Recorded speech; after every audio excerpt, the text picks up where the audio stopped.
कर्मचारी पेंशन के विरोध में एक पिटीशन सुप्रीम कोर्ट में फिर दायर। प्रधानमंत्री, मुख्यमंत्री, सांसद, विधायक, पार्षद, सरपंच सभी के पेंशन हो बंद।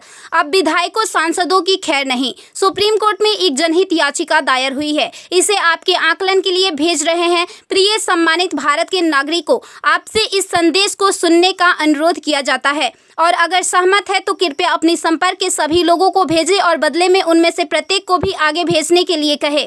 3 दिनों में पूरे भारत में यह संदेश होना चाहिए। भारत में हर नागरिक को आवाज़ उठानी चाहिए। 2018 का सुधार अधिनियम। सांसदों को पेंशन नहीं मिलनी चाहिए क्योंकि राजनीति कोई नौकरी या रोजगार नहीं बल्कि एक निःशुल्क सेवा है। राजनीति लोक प्रतिनिधित्व अधिनियम के तहत एक चुनाव है। इसकी पुनर्निर्माण कर कोई सेवानिवृत्ति नहीं है, लेकिन उन्हें फिर से उसी स्थिति में फिर से चुना जा सकता है। वर्तमान में उन्हें पेंशन मिलती है सेवा के 5 साल होने पर। इसमें एक और बड़ी गड़बड़ी यह है कि अगर कोई व्यक्ति पहले पार्षद रहा हो, फिर विधायक बन जाए और फिर सांसद बन जाए तो उसे एक नहीं बल्कि 3-3 पेंशनें मिलती है। यह देश के नागरिकों के साथ बहुत बड़ा विश्वासघात है जो तुरंत बंद होना चाहिए।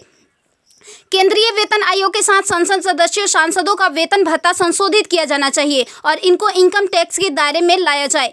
वर्तमान में वे स्वयं के लिए मतदान करके मनमाने ढंग से अपने वेतन व भत्ते बढ़ा देते हैं और फिर उस समय सभी दलों के सुर एक हो जाते हैं। इसके उल्टा जो व्यक्ति अपने जीवन काल में 30 या 40 वर्षों तक शासकीय सेवा कर सेवानिवृत्त होता है, उसकी पेंशन बंद कर दिया जाता है।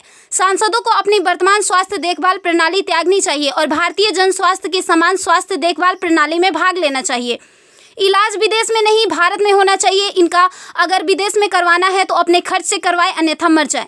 मुफ्त छूट, राशन, बिजली, पानी, फोन बिल जैसी सभी रियायत समाप्त होनी चाहिए। वे न केवल ऐसी बहुत सी रियायतें प्राप्त करते हैं बल्कि वे नियमित रूप से इसे बढ़ाते भी रहे हैं। अपराधी नेताओं को चुनाव लड़ने से रोका जाए। संदिग्ध व्यक्तियों के साथ दंडित रिकॉर्ड, आपराधिक आरोप और दृढ़ संकल्प अतीत या वर्तमान को संसद से प्रतिबंधित किया जाना चाहिए। कार्यालय में राजनेताओं के कारण होने वाली वित्तीय हानि उनके परिवारों, नामांकित व्यक्तियों, संपत्तियों से वसूल की जानी चाहिए। सांसदों को भी सामान्य भारतीय लोगों पर लागू सभी कानूनों का समान रूप से पालन करना चाहिए।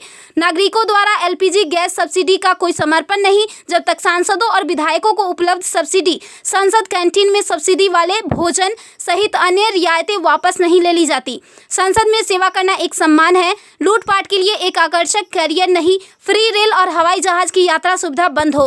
आम आदमी क्यों उठाए इनकी मौज मस्ती का खर्च? यदि प्रत्येक व्यक्ति कम से कम 20 लोगों से संपर्क करता है तो पूरे भारत में अधिकांश लोगों तक यह संदेश प्राप्त करने में केवल 3 दिन लगेंगे। क्या आपको नहीं लगता कि यह मुद्दा उठाने का सही समय है? यदि आप उपयुक्त से सहमत है तो इसे फॉरवर्ड करें, यदि नहीं तो बस हटाएं। आप मेरे 20+ में से एक है। कृपया इसे जारी रखें। धन्यवाद। जय हिंद। वंदे मातरम।